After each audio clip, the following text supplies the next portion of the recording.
अध्याय 456। बिपिन फिर से अपनी चाल प्रदर्शित करता है। बिपिन युद्ध के मैदान के एक तरफ ही रहे और इस पूरे समय युद्ध में शामिल नहीं हुए, जबकि दो बड़े शिविरों के अनगिनत राजा और विशेषज्ञ पागलपन से एक दूसरे का गला फाड़ रहे थे। युद्धरत सरदारों ने भी उसकी उपस्थिति पर ध्यान दिया था, लेकिन ये देखने के बाद कि वह केवल एक सेंट्रीम विशेषज्ञ था, किसी ने उसकी परवाह नहीं की। इतने सारे लॉर्ड्स को एक दूसरे के खिलाफ लड़ते और हर तरह के कौशल का प्रदर्शन करते देखना निश्चित रूप से दुर्लभ है। बिपिन हल्के से हंसे। इन सरदारों द्वारा इस्तेमाल किए जा रहे कुछ कौशल बेहद अजीब और अपरंपरागत थे, जिससे बिपिन आश्चर्यचकित रह गए। यह विशेष रूप से हाल ही में आए असंख्य द्वीपों के भगवान के लिए सच था। जैसे ही वह आए, उन्होंने दो संरचनाओं को स्थापित करने के लिए लापरवाही से अपना हाथ लहराया, जिसने तुरंत युद्ध के मैदान में स्थिति बदल दी। ये कौशल वास्तव में प्रभावशाली था। वर्तमान में ये स्पष्ट था कि ड्रिफ्टिंग ब्लड मार्क्विस का शिविर युद्ध के मैदान पर पूरी तरह से नुकसान में पड़ गया था। युद्ध के मैदान के केंद्र में विशेष रूप से लॉफ्टनेस लॉर्ड धीरे धीरे दानव आत्मा भगवान के उन्मादी आक्रमण का सामना करने में असमर्थ हो गया था। यदि वह दाव मारा गया था, हथियार तुरंत पेल मून मार्क्विस के शिविर के हाथों में आ जाएगा। अच्छा हो या बुरा, मैं ड्रिफ्टी ब्लड मार्क्विस कैंप का सदस्य हूँ। किनारे से देखना मेरी शैली नहीं है, बिपिन ने हंसते हुए मन ही मन सोचा। जब उसने युद्ध के मैदान में एक आकृति देखी तो उसके कोने पर एक फीकी और अजीब सी मुस्कान उभर आए मुंह, जिसके बाद उसकी आकृति भी युद्ध के मैदान की ओर आगे बढ़ी। युद्ध के मैदान पर स्विश स्विश स्विश एक गहरे काले भाले की छाया समुद्र से बाहर निकलते हुए बाढ़ के ड्रैगन की तरह निकल रही थी। भूरे वस्त्र पहने बुजुर्ग ब्लैक हिल लॉर्ड की अभिव्यक्ति ठंडी थी, क्योंकि उनकी निगाहें अपने प्रतिद्वंद्वी ड्रिफ्टिंग ब्लड मार्क्विस कैंप के एक नौसिखिए लॉर्ड पर टिकी हुई थीं। युद्ध के मैदान में बहुत सारे राजा और बहुत सारे लोग हैं जो मुझसे ज्यादा ताकतवर हैं। मुझे सावधान रहना होगा और यह सुनिश्चित करना होगा कि कोई और मुझे निशाना न बना रहा हो। युद्ध के बीच में ब्लैक हिल लॉर्ड ने अपने आसपास सतर्क नजर रखी। 50 से अधिक युद्धरत सरदारों के बीच कई मध्यवर्ती और उन्नत सरदार थे। उनके जैसे नौसिखिया सरदार युद्ध के मैदान में सबसे कमजोर भागीदार थे और स्वाभाविक रूप से उनकी हार की संभावना बहुत अधिक थी। यही कारण था कि उन्होंने जरा भी ढिलाई बरतने की हिम्मत नहीं की। ठीक इसी समय ब्लैक हिल लॉर्ड्स की पीठ के पीछे से अचानक हवा को तोड़ने वाली एक धीमी आवाज सुनाई दी और इसके साथ ही हत्या के इरादे का एक बर्फीला झोंका भी आया।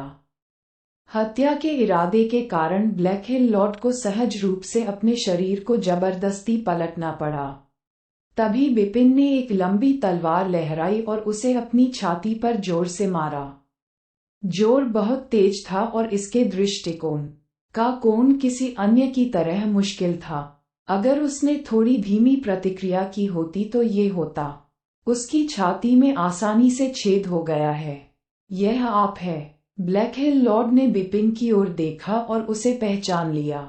उसने पहले इसी आंतरिक परत चैनल में बिपिन का सामना किया था और उनके बीच मारपीट भी हुई थी। उस समय बिपिन ने जो युद्ध शक्ति का प्रयोग किया था, उसने उसे चौंका दिया था। यदि सोने की बख्तरबंद कठपुतली समय पर प्रकट नहीं हुई होती तो यह अनिश्चित होता कि वह जीवित बच पाता या नहीं। जैसे ही उसने बिपिन के वार को अपनी ओर आते देखा तो उसने अपना शरीर मोड़ लिया, जिससे तलवार की रोशनी उसके कंधों से होकर गुजर गई। आपकी प्रतिक्रिया बहुत तेज है, बिपिन मुस्कुराए। कितनी करीबी शेव है। ब्लैक हिल लॉर्ड ने खामोशी से आह भरी, लेकिन अचानक एक बार फिर उसके दिल की गहराई से खतरे की एक अस्पष्ट भावना उठी। हालांकि बिपिन का वार चूक गया था, लेकिन चमकदार रोशनी की एक किरण अब धीरे धीरे उसकी भौहों के बीच से निकल रही थी। बिपिन का ग्लेबेला इस पल में अलग हो गया। एक बिल्कुल भयानक तलवार सार वज्र की एक लकीर की तरह आगे बढ़ गया। ये प्रथम श्रेणी की तलवार तकनीक माइंड्स आई थी। यह महत्वपूर्ण क्षण में रिलीज होने से पहले किसी के दिल में तलवार सार को समेकित करके किया गया था। तलवार सार को समेकित करने में जितना अधिक समय लगेगा वह उतना ही अधिक शक्तिशाली होगा। आखिरी बार बिपिन ने माइंड्स आई स्वॉर्ड तकनीक का प्रदर्शन तब किया था जब वह नैनीताल महाद्वीप में थे और वह लगभग 4 साल पहले था।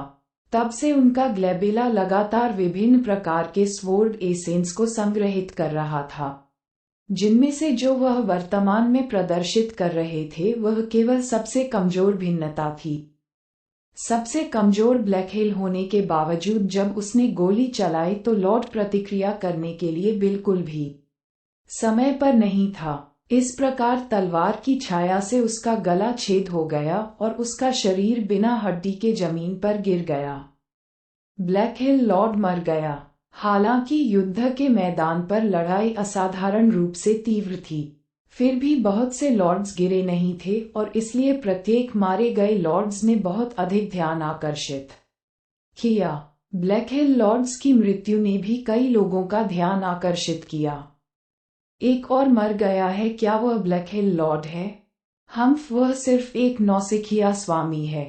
थोड़ा आश्चर्य नहीं कि वह मर चुका है, वह व्यक्ति जिसने उसे मार डाला।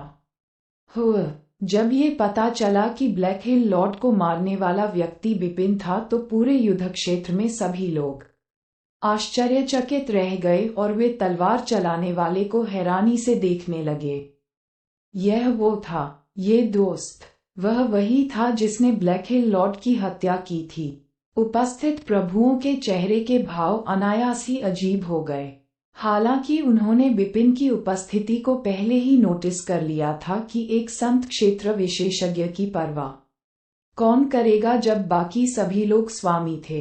ऐसा तब तक था जब तक कि उसने पेल मून मार्क्विस के शिविर से एक स्वामी की हत्या नहीं कर दी। तलवारबाज आयरन सेबर लॉर्ड और सिल्वर विंग लॉर्ड भी हैरान रह गए। उन्होंने कभी नहीं सोचा था कि बिपिन एक राजा को मारने में सक्षम होगा। हालांकि उसने इसे गुप्त हमलों के माध्यम से पूरा किया था, फिर भी यह पहले से ही बहुत प्रभावशाली था। जब पेल मून मार्क्विस के शिविर के असंख्य द्वीपों के स्वामी ने देखा कि क्या हुआ है तो उन्होंने तुरंत चिल्लाकर कहा कि उस छोटे से बच्चे को मार डालो। तेज हवा चलने की आवाज सुनाई दी। बिपिन ने देखा कि एक मोटा आदमी उसके पास कृपाण लिए हुए दिखाई दे रहा है और उसके मस्तिष्क पर वार कर रहा है। उसने उस आदमी की आभा से अनुमान लगाया कि वह एक मध्यवर्ती स्वामी था।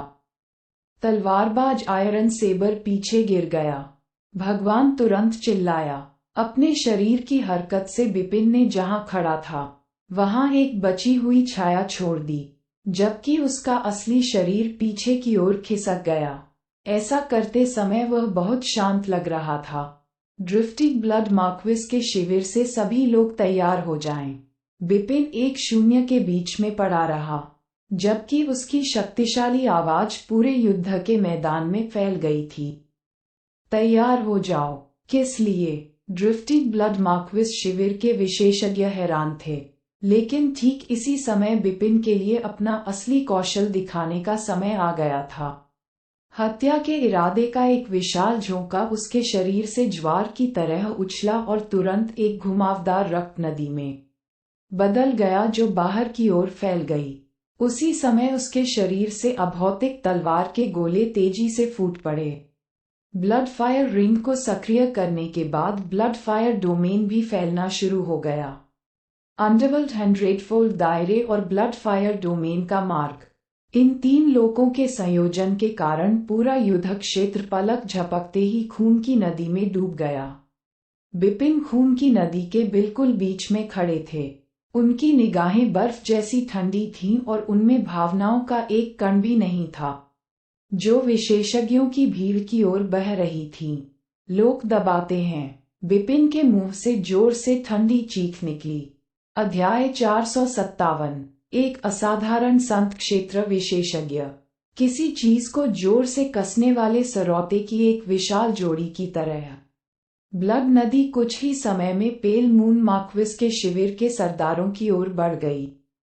जब राजाओं ने पहली बार रक्त नदी को प्रकट होते देखा तो दमन प्रभावी होने से पहले उन्हें कुछ आश्चर्य हुआ। वूश, इस क्षण में उनके शरीर जबरन नीचे डूब गए और उनमें से जो कमजोर थे वे लगभग अपने पैरों से गिर गए। भगवान, ये कैसे संभव है? ये है। पेल मून मार्क्विस के शिविर के स्वामी स्तब्ध थे। वे वर्तमान में केवल यह महसूस कर सकते थे कि एक अथाह शक्ति उन्हें दबा रही थी, जैसे कि उन्हें गहरे जाल में फंसा दिया गया हो। उनके शरीर बुरी तरह से बंद हो गए थे। कितना भयावह क्षेत्र है! ड्रिफ्टिंग ब्लड मार्क्विस के शिविर के स्वामी भी हैरान थे। हालांकि ब्लड रिवर ने उन्हें दबाया नहीं था, वे समझ सकते थे कि इसकी दमनकारी शक्ति बेहद मजबूत थी।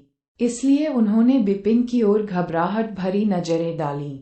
उनके लिए ये कल्पना करना बहुत कठिन था कि ऐसा भयावह क्षेत्र, जिससे उन्नत शासक भी बेड़ियों में जकड़े हुए थे, एक संत क्षेत्र विशेषज्ञ द्वारा बुलाया जा सकता था, जिसे वे अब तक गंभीरता से नहीं लेते थे। तलवारबाज आयरन सेबर लॉर्ड और सिल्वर विंग लॉर्ड इतने चकित हुए जैसे पहले कभी नहीं हुए थे। हे भगवान, यहाँ तक कि मैं एक उन्नत स्वामी हूँ, जिसे इस क्षेत्र की दमनकारी शक्ति के कारण लगभग 30% की ताकत में कमी का सामना करना पड़ा है। अन्य राजाओं की तरह दायरे में डूबने और दबाए जाने के बावजूद असंख्य द्वीप समूह के प्रभु ने क्रोध का चेहरा प्रकट किया। इसके बजाय उन्होंने बेतहाशा चिल्लाना शुरू कर दिया, उसे जल्दी मार डालो। स्विश स्विश, प्रवाहित प्रकाश की 2 किरणें विस्फोटक ढंग से बिपिन की ओर चलीं। पेल मून मार्क्विस के स्वामी इस बात से अवगत थे कि बिपिन द्वारा बुलाए गए क्षेत्र कितने मजबूत थे और युद्ध की स्थिति पर क्षेत्र का प्रभाव कितना मजबूत था। यदि बिपिन को नहीं मारा गया तो उन्होंने अपनी 2 संरचनाओं की बदौलत जो लाभ हासिल किया था वह निश्चित रूप से ढह जाएगा और वे पुनर्तः घाटे में भी पड़ सकते हैं। इसलिए जैसे ही वे कर सकते थे, तलवार चलाने वाले के निकटतम 2 सरदार उस पर चढ़ गए। वे दोनों मध्यवर्ती स्वामी थे। 7 ज्योतिर्मय प्रभु तलवार चलाने वाले की शीघ्र रक्षा करें।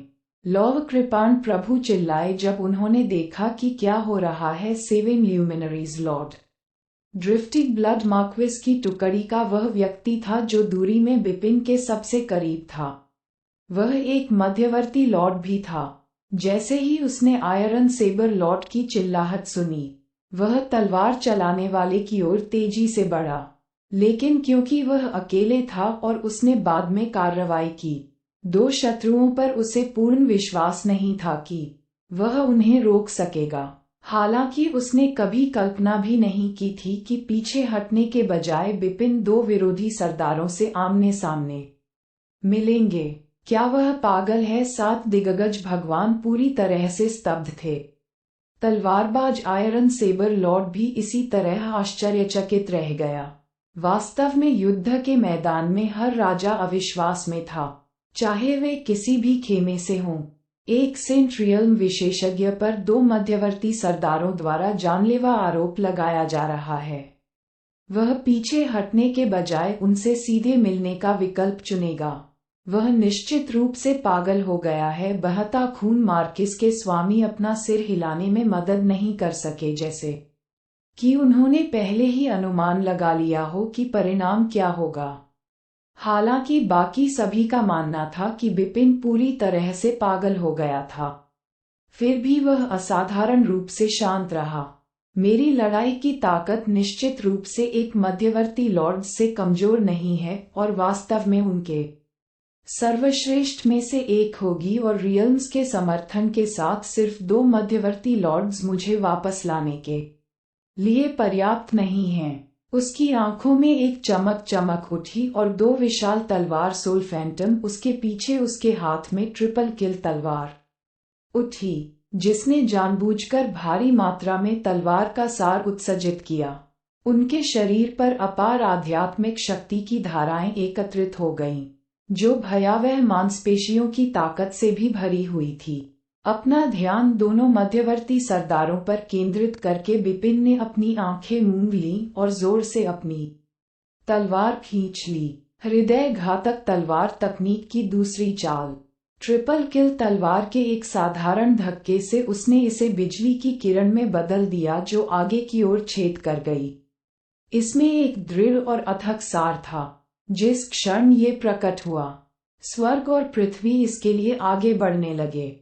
बिपिन के संपूर्ण परिश्रम से तकनीक की शक्ति और भी अधिक अविश्वसनीय स्तर पर पहुंच गई।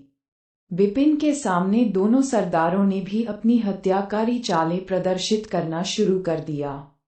उनमें से एक ने एक स्लेजहैमर लहराया जो बिपिन की ओर एक विशाल पर्वत की तरह भयंकर रूप से मारा गया। दूसरे व्यक्ति के हाथ में लाल रंग की लंबी तलवार थी।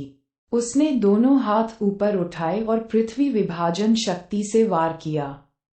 दोनों ने अपनी पूरी ताकत भी जुटा ली थी। पलक झपकते ही तीन अलग अलग आक्रामक, जो अतुलनीय रूप से शक्तिशाली थे, युद्ध के मैदान के शून्य में एक दूसरे से टकरा गए। बूम! एक कठोर दहाड़ सुनाई दी। जिस स्थान पर हमलावर टकराए थे, वहां से अवशिष्ट ऊर्जा की लहरें सभी दिशाओं में बह गईं। इस आदान प्रदान के बाद बिपिन बलपूर्वक पीछे हट गए और केवल कुछ दर्जन फीट पीछे आकर रुक गए। जहां तक दोनों प्रभुओं की बात है तो वे शून्य के भीतर ही रहे और पीछे हटने का कोई संकेत नहीं दिखाया। लेकिन अचानक ब्लार्ग ब्लार्ग दोनों राजाओं ने अपने मुंह से खून थूक दिया और उनका रंग तुरंत ही भयानक रूप से पीला पड़ गया। ये देखकर दोनों खेमों के सरदार हक्के बक्के रह गए। इसे पहले से ही एक चमत्कार माना जाता था जब बिपिन ने पहले अपने संत क्षेत्र स्तर के कौशल का उपयोग करके एक स्वामी को मार डाला था। हालांकि यह एक गुप्त हमले के माध्यम से हासिल किया गया था और इसमें कुछ हद तक भाग्य शामिल था और इस प्रकार यह उनके लिए अनिच्छा से स्वीकार्य था। इस बार बिपिन ने एक बार फिर उन भयानक लोगों को बुलाया था। औसत ताकत वाले लोगों के लिए ऐसे कुछ अद्वितीय और शक्तिशाली कौशल का होना सामान्य बात थी। उदाहरण के लिए मैरियट आइलैंड्स लॉर्ड फॉर्मेशन के उपयोग में अत्यधिक कुशल और भयानक रूप से निपुण थे। बिपिन के पास ऐसी भयावह क्षेत्र तकनीकों का अधिकार था, इसलिए वे जो स्वीकार कर सकते थे उसकी सीमा के भीतर रहे। लेकिन अब कैसा रहेगा? यह आमने सामने की बातचीत थी। बिपिन ने अकेले ही दो मध्यवर्ती सरदारों का सामना किया था। परिणाम ये हुआ कि दोनों सरदारों को तब तक पीटा गया जब तक कि उन्होंने खून नहीं उगल दिया, जबकि बिपिन बिना किसी नुकसान के पीछे हट गया। ये क्या कहा? अरे! दोनों खेमों के सरदार हौंफने लगे। केवल इसी क्षण उन्हें समझ में आया कि यह सेंट रियल्म विशेषज्ञ असाधारण था। उस छोटे से साथी सिल्वर विंग लॉर्ड ने अत्यंत अविश्वास का भाव प्रकट किया। मालूम हो कि शुरू में उनका मानना था कि बिपिन मूलतः इनर एरिया में आकर मौत की तलाश में है। उन्हें ये भी याद आया कि बिपिन ने एक बार उनसे कहा था कि अगर वह कभी मुसीबत में पड़े तो बिपिन खुद मदद कर सकेंगे। न तो सिल्वर विंग लॉर्ड और न ही आयरन सेबर लॉर्ड ने तब इन शब्दों को गंभीरता से लिया था। लेकिन अब अध्याय 458 युवराज। इस आदमी ने एक साथ काम कर रहे दो मध्यवर्ती लॉर्ड्स को भारी नुकसान पहुंचाया है। उनकी युद्ध शक्ति मेरी तुलना में अधिक मजबूत है। सिल्वर विंग लॉर्ड ने गहरी सांस ली। तलवारबाज आयरन सेबर लॉर्ड बिपिन के पास प्रकट हुए और उनकी ओर देखा। क्या तुम ठीक हो? मैं ठीक हूँ। इससे पहले बिपिन उदासीनता से हंसे और फिर उद्घोषणा भरी आवाज में कहा, हर कोई दुश्मनों के खिलाफ लड़ने के लिए स्वतंत्र है। मैं अपने क्षेत्र में आपकी मदद करने की पूरी कोशिश करूंगा। ये सुनकर ड्रिफ्टी ब्लड मार्क्विस शिविर के सरदारों ने सुखद आश्चर्य की अभिव्यक्ति प्रकट की। हाँ, चलो मार डालो। लोगों द्वारा इतने मजबूत दमन के तहत ये काफी प्रभावशाली है कि पेल मून मार्क्विस के स्वामी अभी भी अपनी युद्ध शक्ति का 7/10वां हिस्सा लगा सकते हैं और बहुत डरते नहीं हैं। हम्फ इस तलवारबाज का क्षेत्र जो हमारे शिविर से है। असंख्य द्वीप भगवान की 2 संरचनाओं से एक पायदान अधिक मजबूत है। झगड़ा करना। लड़ाई तुरंत नए सिरे से शुरू हो गई क्योंकि बिपिन के क्षेत्र की उपस्थिति के कारण ड्रिफ्टिंग ब्लड मार्क्वेस के शिविर को जो फायदा हुआ था वह इस बार पूरी तरह से पलट गया। आखिरकार जब उन क्षेत्रों की पूरी दमनकारी शक्ति प्रभावी होती थी तो उन्नत सरदारों की ताकत भी 3/10वें हिस्से से कम हो जाती थी, जबकि मध्यवर्ती और नौसिखिए सरदारों पर लगाए गए प्रतिबंध उससे भी अधिक थे। इस प्रकार यह कहा जा सकता है कि ताकत संपूर्ण पेल मून मार्क्विस का शिविर बहुत कम हो गया था। जहां तक असंख्य द्वीपों के स्वामी की बात है तो उन्होंने जो 2 संरचनाएं स्थापित की वे समय की कमी के कारण सामान्य से अधिक सरल और कम शक्तिशाली थीं। उन्होंने पेल मून मार्क्विस के शिविर को जो बढ़ावा दिया वह उस दमन से बहुत कम था जो बिपिन के क्षेत्र प्रभुओं के लिए पैदा कर रहे थे। परिणामस्वरूप पेल मून मार्क्विस के खेमे ने न केवल वह बढ़त खो दी जो उन्हें पहले मिली थी, बल्कि अब उन्होंने खुद को नुकसानदेह स्थिति में पाया है। उदाहरण के लिए दानव आत्मा भगवान को लें, जो युद्ध के मैदान के केंद्र में खड़ा था। पहले वह लॉफ्टनेस लॉर्ड को हराने और मारने के बहुत करीब था, लेकिन बिपिन के दायरे के कारण उसकी ताकत काफी हद तक नियंत्रित हो गई थी, जिससे लॉफ्टनेस लॉर्ड को अपनी सांस लेने का मौका मिल गया था। इसके अलावा एक उन्नत लॉर्ड भी था। बहते खून वाले मार्क्विस का शिविर लॉफ्टनेस लॉर्ड के साझेदार के रूप में आया और इस प्रकार वह अब बाद वाले से डरने वाली नहीं थी। दमित ये सब उस सेंट रियल्म विशेषज्ञ की वजह से है। पेल मून मार्क्विस के शिविर का प्रत्येक स्वामी इतना क्रोधित था जितना पहले कभी नहीं हुआ था। उन्होंने कभी नहीं सोचा था कि उनका मूल रूप से आरामदायक लाभ दुश्मन पक्ष के एक छोटे से सेंट रियल्म विशेषज्ञ द्वारा खत्म कर दिया जाएगा। उन्होंने पहले कभी उसे गंभीरता से नहीं लिया था, लेकिन अब बिपिन पूरी स्थिति की कुंजी बन गया था। पेल मून मार्क्विस के शिविर ने उसे मारने के बारे में कई बार सोचा था, लेकिन क्योंकि वह आयरन सेबर लॉर्ड और ड्रिफ्टिंग ब्लड मार्क्विस के शिविर से एक अन्य उन्नत लॉर्ड द्वारा संरक्षित किया जा रहा था, साथ ही साथ अपने स्वयं के कारण भी असाधारण युद्ध शक्ति के कारण उनके प्रयास हर बार विफलता में समाप्त हुए। ठीक उसी समय एक काले कपड़े वाली आकृति एक साइड चैनल से उभरी और युद्ध के मैदान में दिखाई दी। वह तुरंत युद्ध के मैदान के केंद्र की ओर तेजी से बढ़ी। वहां दानव आत्मा भगवान और उदात्त भगवान एक लड़ाई में लगे हुए थे। उन्हें अचानक एक तेज और शक्तिशाली हवा का झोंका महसूस हुआ। ये कौन है? दानव आत्मा भगवान ने तुरंत मुड़कर देखा और पाया कि बैंगनी थंडरबोल्ट से भरी एक मुट्ठी हवा के माध्यम से सीधे उसके सिर की ओर जा रही थी। हालांकि भयानक मूके ने उस पर वार नहीं किया था, फिर भी उसके वेग से ही उसके श्रेष्ठ स्वामी का दिल धड़कने लगा। बिना किसी हिचकिचाहट के वह एक भूत में बदल गई और तेजी से पीछे की ओर चली गई। बूम! विशाल मूके ने शून्य पर जोरदार प्रहार किया, जिससे शून्य हिंसक रूप से हिल गया और एक विस्फोट लहर उत्पन्न हुई जो बलपूर्वक बाहर निकल गई। ब्लास्ट वेव ने 2 मध्यवर्ती सरदारों को पीछे धकेल दिया जो बगल में लड़ने में व्यस्त थे।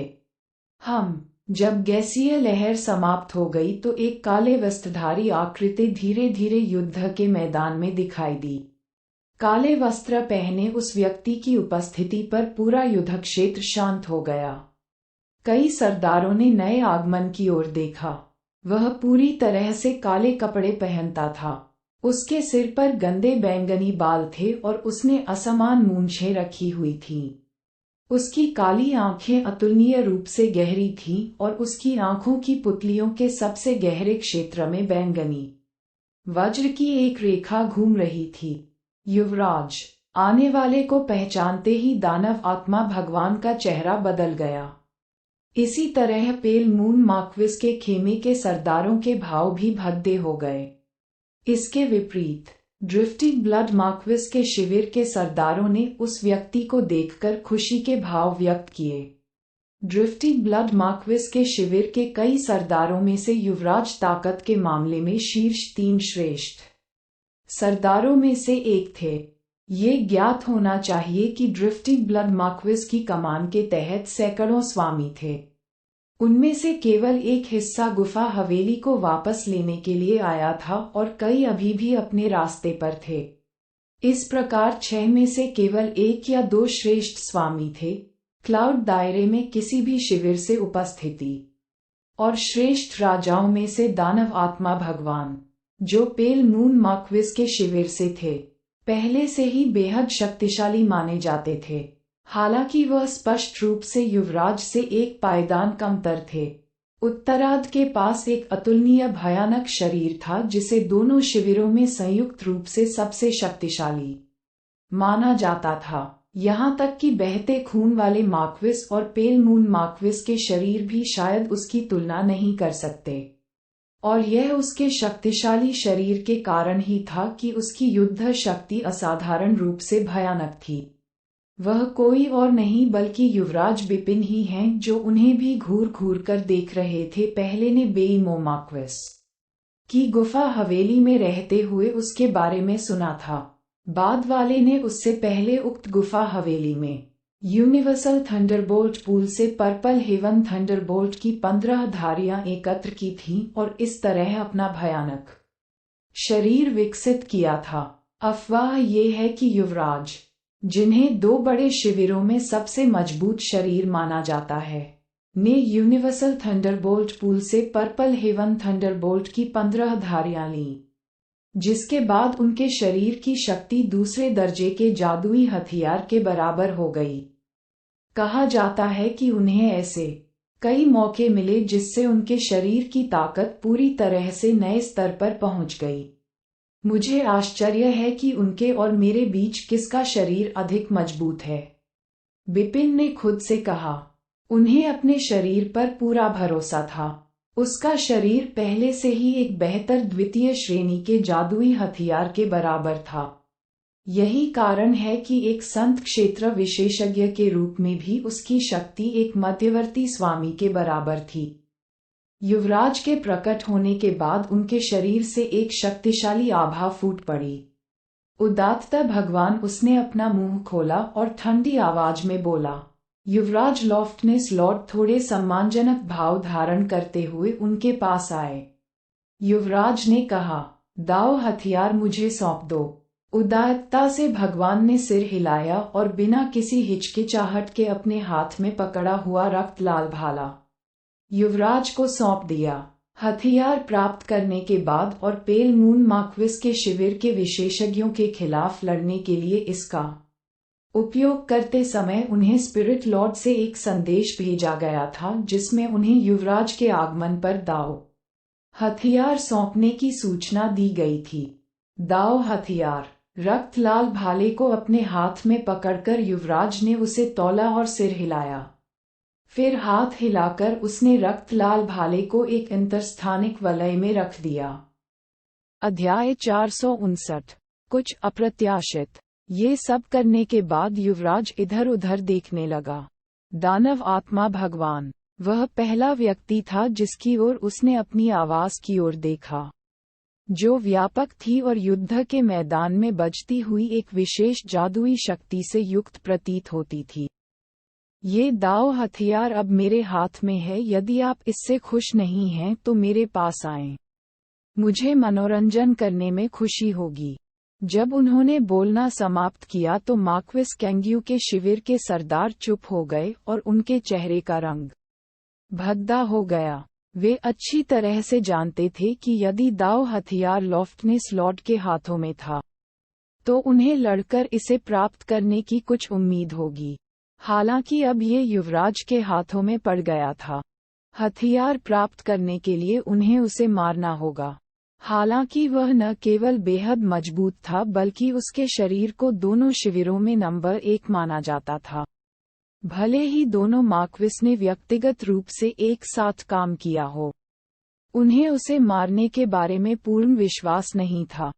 और मार्क्वेस के बिना वे उसे मारने में पूरी तरह असमर्थ थे और स्वाभाविक रूप से हथियार लेने में सक्षम नहीं होंगे। युवराज दानव आत्मा भगवान दांत भींचते हुए बोली, आपको पता होना चाहिए कि मेरा मार्क्वेस लंबे भाले को एक जादुई हथियार मानता है। जो दाव हथियार आपको अभी मिला है वह उस पर बिल्कुल फिट बैठता है। मुझे पता है कि युवराज ने धीरे से सिर हिलाया था। मैं अंततः इस दाव हथियार को मार्क्वेस पियाउजू को दे दूंगा। आपके मार्क्वेस को उसके साथ इस पर चर्चा करनी होगी। दानव आत्मा भगवान का चेहरा डूब गया और उसने कुछ और नहीं कहा। मार्क्वेस कैंग्यू के खेमे के सरदार अब एक साथ इकट्ठे हो गए थे। हालांकि उनका अधिकांश ध्यान युवराज पर केंद्रित था।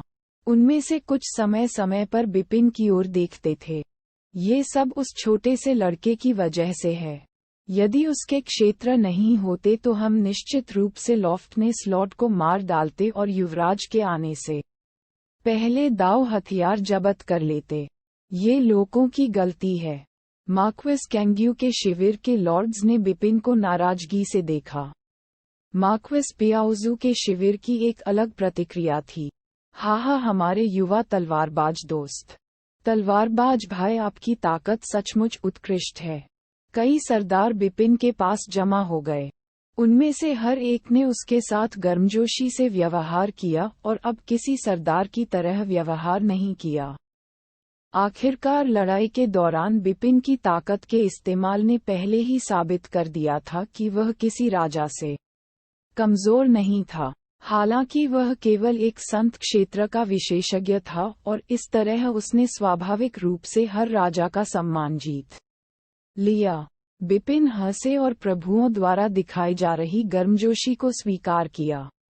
अचानक बूम गुफा हवेली, जो पहले से ही शांत हो गई थी, अचानक हिंसक रूप से कांपने लगी। धरती कांप उठी और पहाड़ हिलने लगे। पूरी गुफा हवेली ऐसी लग रही थी जैसे वह पूरी तरह से ढह जाएगी। क्या चल रहा है? दोनों खेमों के सरदारों की भौहें खाली और हैरान दिख रही थीं। युवराज भी इस वक्त हैरान होकर इधर-उधर देख रहे थे। पूरी गुफा हवेली बुरी तरह हिल रही थी। भगवान की प्रतिक्रियाओं के बीच एक बड़ी आभा धीरे धीरे फैलने लगी। हालांकि यह स्पष्ट रूप से अभी भी लॉर्ड्स से काफी दूरी पर था, फिर भी वे इसके आसन आगमन से भयभीत थे। इसके अलावा यह इतनी आश्चर्यजनक गति से ऊपर की ओर फैल गया कि कुछ ही समय में ये पूरी तरह से नई ऊंचाई पर पहुंच गया। ये बाहरी परत सहित पूरी गुफा हवेली में व्याप्त हो गया, जिससे गुफा हवेली के हर कोने में विशेषज्ञों को इसकी उपस्थिति महसूस हुई। झटके धीरे धीरे कम होने लगे। मौन युद्ध का मैदान, जहां दो बड़े शिविरों के 50 से अधिक सरदार और विशेषज्ञ एकत्र थे। सन्नाटा छा गया। कुछ लोगों को बातचीत शुरू करने में थोड़ा समय लगा। आखिर वो क्या था? क्या व्यापक आभा का मतलब किसी खजाने का निर्माण हो सकता है? खैर, अगर इस गुफा हवेली में दाव हथियार भी है तो इसमें कोई आश्चर्य की बात नहीं है कि अन्य खजाने भी हैं। आभा का स्रोत वही है। सभी ने उस दिशा की ओर देखा जहां से आभा उत्पन्न हुई थी। जल्दी करो और वहां पहुंचो। बिना किसी हिचकिचाहट के दोनों खेमों के सरदार आभा के स्रोत की दिशा में दौड़ पड़े। युवराज और दानवात्मा भगवान भी चल पड़े। स्वॉर्ड्समैन और सिल्वर विंग लॉर्ड ने आयरन सेबर को भी जाने दिया। लॉर्ड ने निर्देश दिया। बिपिन और सिल्वर विंग लॉर्ड ने गंभीरता से सिर हिलाया और भीड़ का अनुसरण किया। हालांकि कुछ समय पहले दोनों खेमों के सरदार एक दूसरे के खिलाफ लड़ रहे थे, लेकिन अब उनके पास संघर्ष पर काबू पाने के लिए एक मौन समझ थी। आभा के स्रोत की ओर जाते हुए असंख्य द्वीप भगवान दानव आत्मा भगवान के बगल में चले गए। दानव आत्मा भगवान असंख्य द्वीप भगवान ने अपनी आवाज धीमी रखी ताकि केवल पूर्व ही उनके शब्दों को सुन सके। उसने पूछा, क्या बात है? उन्होंने एक गंभीर अभिव्यक्ति दी। दानव आत्मा भगवान, आपको ये बताने में सक्षम होना चाहिए कि वर्तमान स्थिति हमारे शिविर के लिए बेहद प्रतिकूल है। हाँ, मैं बता सकता हूँ, उसने सिर हिलाया। युवराज के आगमन से पहले मार्क्विस कैंग्यू का खेमा पहले से ही दाव हथियार की लड़ाई में पूरी तरह से नुकसान में था। उनके आने के बाद दोनों खेमों के बीच दूरियां बढ़ती गईं। ये सब उस संत क्षेत्र के साथी के कारण है जिसका नाम स्वॉर्ड्समैन डेमन सोल लॉर्ड की ठंडी आंखें अनायास ही बिपिन की ओर थीं। हाँ, ये सब उसके कारण है। असंख्य द्वीप प्रभु ने बुदबुदाया। उसकी दायरे की तकनीक मेरे द्वारा अस्थायी रूप से स्थापित की गई संरचनाओं की तुलना में कहीं अधिक शक्तिशाली है। यदि वह आगे चलकर मार्क्विस पियासू के शिविर में रहता है तो भविष्य में खजानों पर होने वाले झगड़े में वह हमारे लिए एक बड़ी समस्या बन जाएगा। दानव आत्मा भगवान की अभिव्यक्ति गंभीर हो गई। वे बिपिन की ताकत के बारे में ज्यादा चिंतित नहीं थे। भले ही इसकी तुलना एक उन्नत लॉर्ड से की गई हो, लेकिन इसका किसी भी खेमे के लिए ज्यादा मतलब नहीं होगा। हालांकि उनकी क्षेत्र तकनीक वास्तव में कुछ और थी। विरोधी खेमे के पास होने पर दायरे की तकनीक का ऐसा स्तर हमेशा किसी भी खेमे के लिए एक समस्या बनने वाला था। दानव आत्मा भगवान, आपकी ताकत वर्तमान में मार्क्विस कैंग्यू के शिविर के राजाओं में सबसे महान है। मैं आपको ये बताने के लिए ढूंढने आया था कि जब अवसर मिले तो तलवारबाज को मार डालो। असंख्य द्वीप भगवान ने उदासीन स्वर में कहा, आप चाहते हैं कि मैं तलवारबाज दानव आत्मा को मार डालूं? भगवान ने भौहें चढ़ा लीं। हम जानते हैं कि तलवारबाज महत्वपूर्ण है, लेकिन मार्क्विस पियासू का शिविर भी महत्वपूर्ण है। वे निश्चित रूप से उसकी रक्षा के लिए हर संभव प्रयास करेंगे। भले ही मैं कोशिश कर रहा हूँ, सफलता की संभावना कम है। चिंता न करें और बस अपना सर्वश्रेष्ठ प्रयास करें। इससे कोई फर्क नहीं पड़ता कि आप वास्तव में उसे नहीं मारते हैं। आपको बस इतना करना है कि मार्क्विस पियासू के लॉर्ड्स अपना ध्यान आप पर केंद्रित करें। तलवारबाज को मेरे पास छोड़ दें। असंख्य द्वीप भगवान ने आत्मविश्वास से आश्वासन दिया। हे दानव आत्मा भगवान ने आश्चर्य से असंख्य द्वीप भगवान की ओर देखा और बाद में सहमति में सिर हिलाया। अध्याय 460 महल। दोनों खेमों के सरदारों ने आभा के स्रोत का पता लगाया जो ज्यादा दूरी पर नहीं था। यह एक ऊंचा और विशाल महल निकला। एक महल। वास्तव में इस गुफा हवेली के भीतर इतना बड़ा महल है। आभा की उत्पत्ति इसी महल से हुई थी। राजा महल के सामने पहुंचे और महल के बाहरी हिस्से का निरीक्षण करने के लिए अपना सिर उठाया। महल पूरी तरह से काले रंग से ढका हुआ था और अतुलनीय रूप से विशाल था। इसके भीतर अद्वितीय और व्यापक आभा समाहित थी, जबकि यह गुफा हवेली आंतरिक और बाहरी परत में विभाजित है। इसका असली केंद्र शायद बिपिन ने सोचा है। वह ऐसा सोचने वाले एकमात्र व्यक्ति नहीं थे। दोनों खेमों के राजा बता सकते थे कि यह महल विशेष था और इस बात की बहुत अधिक संभावना थी कि यह गुफा हवेली का असली केंद्र था। इससे भी महत्वपूर्ण बात यह है कि अगर एक दाव हथियार भीतरी परत में भी पाया जा सकता है तो गुफा हवेली के पूर्ण केंद्र के रूप में महल में क्या हो सकता है। सभी लोग आशान्वित हो गए। प्रवेश करना। युवराज ने अपना हाथ हिलाया और महल के द्वार की ओर बढ़ने वाले पहले व्यक्ति थे। बिना किसी हिचकिचाहट के दोनों खेमों के सरदार गेट में दाखिल हुए और एक के बाद एक महल में कदम रखा। सोने और जैद से सजाया गया महल भीतर से बेहद विशाल था। सबसे उल्लेखनीय वस्तु विशाल पत्थर के खंभे थे, जिन्हें घेरने के लिए 1 दर्जन या उससे अधिक लोगों की आवश्यकता होती थी और जिन पर कई पैटर्न खुदे हुए थे। महल में बड़ी संख्या में असाधारण आभूषण भी थे। जल्दी से वहां देखो, आवाज के अनुरूप सभी की निगाहें महल के ठीक सामने की ओर घूम गईं।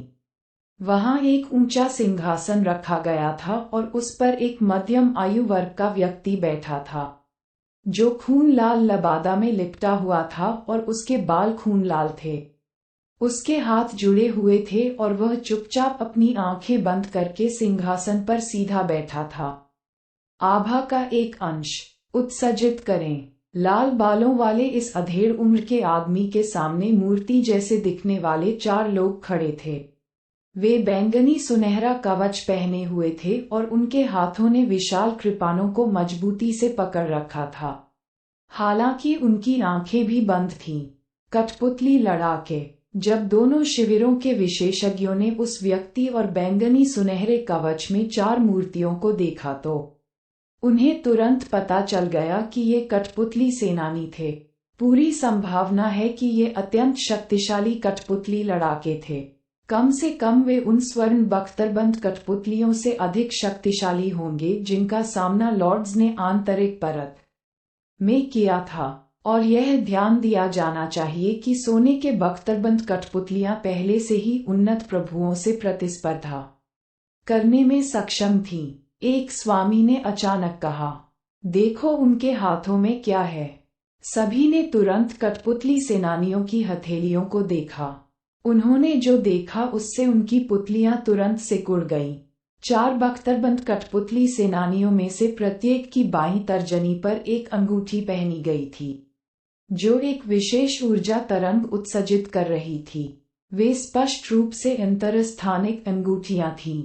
हाँ, 4 कठपुतली सेनानियों में से प्रत्येक ने एक अंतरस्थानिक अंगूठी पहनी हुई थी। इसी तरह लाल बालों वाले मध्यम आयु वर्ग के व्यक्ति ने अपनी बाईं तर्जनी पर एक इंटरस्पेशियल रिंग पहनी थी। अंतरस्थानिक वलय। दोनों खेमों के सरदारों की आंखें जलने लगीं। हालांकि पूरे महल को असाधारण रूप से सजाया गया था, लेकिन कठपुतली सेनानियों द्वारा पहने जाने वाले इन अंतरस्थानिक छल्लों के अलावा इसमें कोई खजाना या अवसर नहीं था। इस प्रकार यह अनुमान लगाया जा सकता था कि महल के भीतर असली खजाना उन छल्लों में छिपा था। जैसे ही यह विचार मन में आया, दोनों खेमों के सरदार तेजी से कठपुतली सेनानियों के करीब चले गए। हालांकि इससे पहले कि लॉर्ड्स उन तक पहुंच पाते, 4 कठपुतली सेनानियों की आंखें एक साथ खुल गईं। ठंडे और पूरी तरह से भावहीन होकर उन्होंने प्रभुओं की ओर देखा। घुसपैठिए, मारना। जब उनमें से एक ने ठंडी आवाज में ये शब्द कहे तो चारों कठपुतली लड़ाके एक साथ आगे बढ़ने लगे। बैंगनी सुनहरी बहती हुई रोशनी की 4 किरणें शून्य में घुस गईं, जबकि एक ही समय में 4 शक्तिशाली आभाएं फैलने लगीं। ये चारों आभाएं किसी श्रेष्ठ स्वामी की आभा से कमजोर नहीं थीं। आशा के अनुसार दोनों शिविरों के विशेषज्ञों को आश्चर्य की अनुभूति हुई, लेकिन जब उन्होंने कठपुतली सेनानियों से निकलने वाली आभा को देखा तो उन्हें कोई आश्चर्य नहीं हुआ। आखिरकार आंतरिक परत में उन्हें जिन स्वर्ण बख्तरबंद कठपुतलियों का सामना करना पड़ा, वे पहले से ही उन्नत प्रभुओं के बराबर थीं। यह उनके लिए स्पष्ट था कि ये 4 सुनहरे बैंगनी कठपुतलियां महल में स्थित होने से भी अधिक मजबूत होंगी, जो स्पष्ट रूप से गुफा का मूल था। हवेली भी कम नहीं। ये 4 कठपुतली सेनानी श्रेष्ठ राजाओं के समकक्ष थे। हालांकि किसी भी राजा ने कल्पना नहीं की थी कि 4 कठपुतली सेनानी चलते समय अपने हाथ हिलाएंगे। Swish swish swish swish. उनके अंतरस्थानिक छल्लों से सुनहरी बहती रोशनी की किरणें निकलीं। जल्द ही सोने के कवच वाली कठपुतलियां महल में भर गईं। सोने के कवच वाली कठपुतलियां। सरदारों के चेहरे बदल गए। तर्कसंगत रूप से कहें तो सोने की बख्तरबंद कठपुतलियों का खतरा गोल्डन पर्पल कठपुतलियों जितना बड़ा नहीं था। हालांकि सोने की बख्तरबंद कठपुतलियों की एक अंतहीन धारा इंटरस्पेशियल रिंग्स से इस तरह उभरी कि पलक झपकते ही उनमें से 50 से अधिक दिखाई देने लगी। यह 2 सबसे शक्तिशाली स्वामी युवराज और दानव आत्मा भगवान सहित दोनों शिविरों के प्रत्येक स्वामी के चेहरे डूब गए। इन दोनों शिविरों के लिए 4 गोल्डन पर्पल पपेट्स का सामना करने में कुछ भी डरावना नहीं था, क्योंकि उनके पास 4 श्रेष्ठ लॉर्ड्स की युद्ध शक्ति थी।